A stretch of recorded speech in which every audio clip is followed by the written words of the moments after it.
Why do some Bangladeshis harbor anti-India sentiments? This question often arises in discussions of South Asian geopolitics.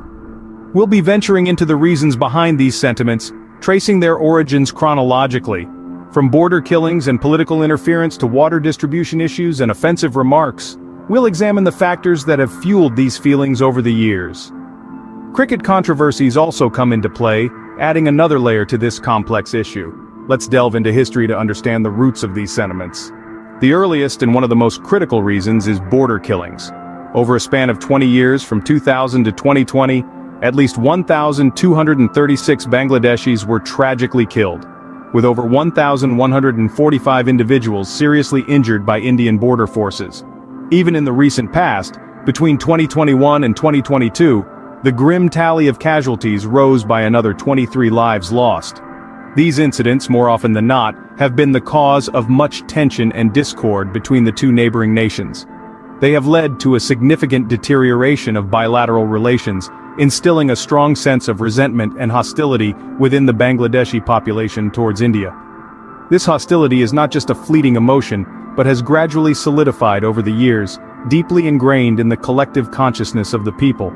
The border killings have left a deep scar on the psyche of Bangladesh, fueling anti-India sentiments. Moving forward in time, we encounter the issue of political interference. A significant point of contention stems from perceived Indian interference in Bangladesh's domestic politics, particularly since 2008. This period has seen the rise of the Awami League government, which some critics argue has been unduly supported by India. This support, they claim, has resulted in a troubling undermining of democratic processes, most notably the right to vote for the citizens of Bangladesh.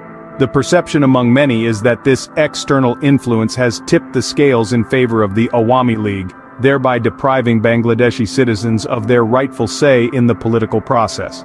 As you can imagine, this has caused a considerable amount of resentment and frustration. It's a complex issue with deep-seated emotions on both sides. This perceived interference has further strained the relationship between the two nations. The issues of water distribution and offensive remarks by Indian politicians are the more recent triggers. A significant point of contention lies in the water distribution between Bangladesh and India. Every monsoon season, the dams of India burst at the seams with excess water.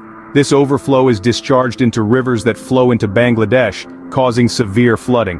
These floods displace millions of Bangladeshis from their homes and cause extensive damage to crops. Conversely, during the winter season, these rivers run dry due to a lack of water release from Indian dams. This scarcity leaves farmers in a lurch, as water for growing crops becomes scarcely available. This cyclical pattern of flood and drought has become a bone of contention in the bilateral relations of these neighboring countries. Simultaneously, the offensive remarks made by Indian politicians have not helped the situation. A noteworthy instance is when Amit Shah, a high-ranking Indian official, referred to Bangladeshis as termites. This remark, seen as derogatory and disrespectful, has understandably incited outrage among the Bangladeshi populace. It's not just about one person or one comment. Such instances of disparaging remarks by political figures have been a recurring theme, further straining the relations between the two nations. These issues have added fuel to the fire, intensifying the anti-India sentiments in Bangladesh. To summarize, the reasons for anti-India sentiments among some Bangladeshis are multifaceted and deep-rooted. We've discussed the tragic border killings, where over 1,000 Bangladeshis were killed between the years 2000 and 2020, and 23 more in the span of a single year between 2021 and 2022. We've also touched on the issue of political interference, with claims of India supporting the Awami League government and allegedly depriving Bangladeshi citizens of their right to vote. The problems of water distribution were also brought to light, where excessive water pressure from India's dams during monsoon season and lack of water during winter pose significant challenges. Lastly, we delved into the offensive remarks made by Indian politicians, which only add fuel to the fire. These complex issues, along with others like cricket controversies and export restrictions, form the basis of these sentiments. Understanding these reasons is crucial for fostering better relations between these two neighboring nations in the future.